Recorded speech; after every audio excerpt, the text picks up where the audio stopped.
and his clarion call to take this step has been a really important driver to this conversation. So we're grateful to have him today, and we'll go ahead and turn it over to him to be our first speaker. Well, I'm absolutely delighted to be over here in the House side and the House pursuing this aggressively, holding the hearing, having all the partners working together to create a common vision to go forward. It just comes down to this. Are we here for the purpose of pumping up our personal profit or pursuing the public purpose? And it's a conversation we have been having for a decade, because it was April 4th, back in 2012, that Sherrod Brown and I put forward the ban conflicted trading amendment on the Stock Act. And, you know, we had a group of senators that joined us, not too many. And it has been a process over this last decade of coming back to the issue of increasing the integrity of the work we do. The American people have doubts when they read studies that say members of Congress have stock portfolios that perform significantly better than the general public, and wonder where they're getting that information from. And here's the thing. What should one have in their mind at the moment that you are voting on a bill? Public purpose, not your portfolio. What should you have in mind when you're considering an amendment? Public purpose, not your portfolio. What should you have in mind when you are crafting legislation and working with your legislative team? The public purpose, not your portfolio. So that's what this is all about.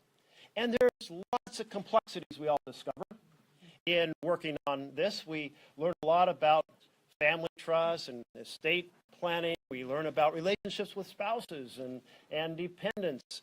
We learn about how you define widely diversified. And the team on the House side here has been working on all of these details. And over on the Senate side, a team has been working on those details as well. And I want to say how valuable it's been to have a couple of our new members really engaged on this on the Senate side. And that certainly includes John Ossoff and Raphael Warnock and Mark Kelly, as well as members who have been here continuing to work on this, such as Kirsten Gillibrand and Sherrod Brown.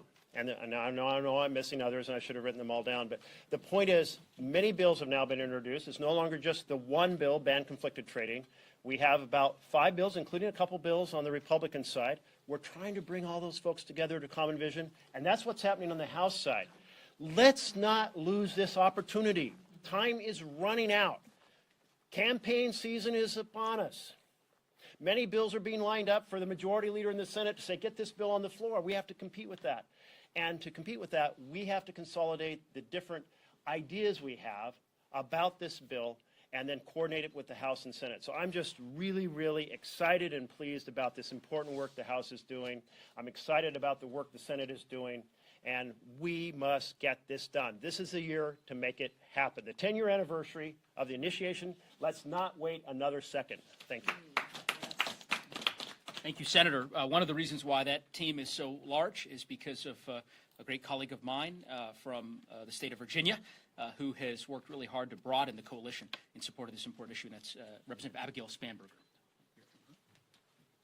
Thank you very much for being here. Thank you to everyone who's been focused on this issue, the House and the Senate, and most importantly, the American people.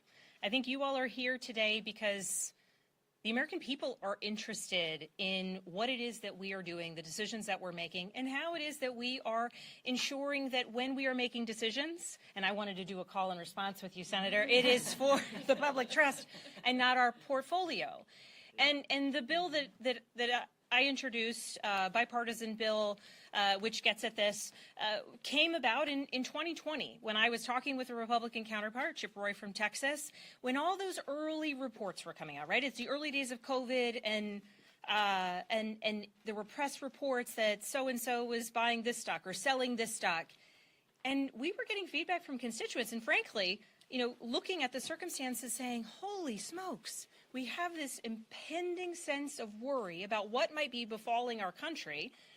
We're going to briefing after briefing about this unknown virus, a world away, and people are buying Pfizer stocks, and people are buying Clorox stocks, and people are buying stocks that, we would come to realize really are related to a global pandemic. And there was a level of disappointment about, it's not even whether or not it's intentional. And much of the hearing, and I sat in for part of it earlier today, was talking about insider trading. We are in positions of public trust. We have chosen to go through the process of running for office, of asking our constituents for votes, of campaigning nonstop, month after month, year after year.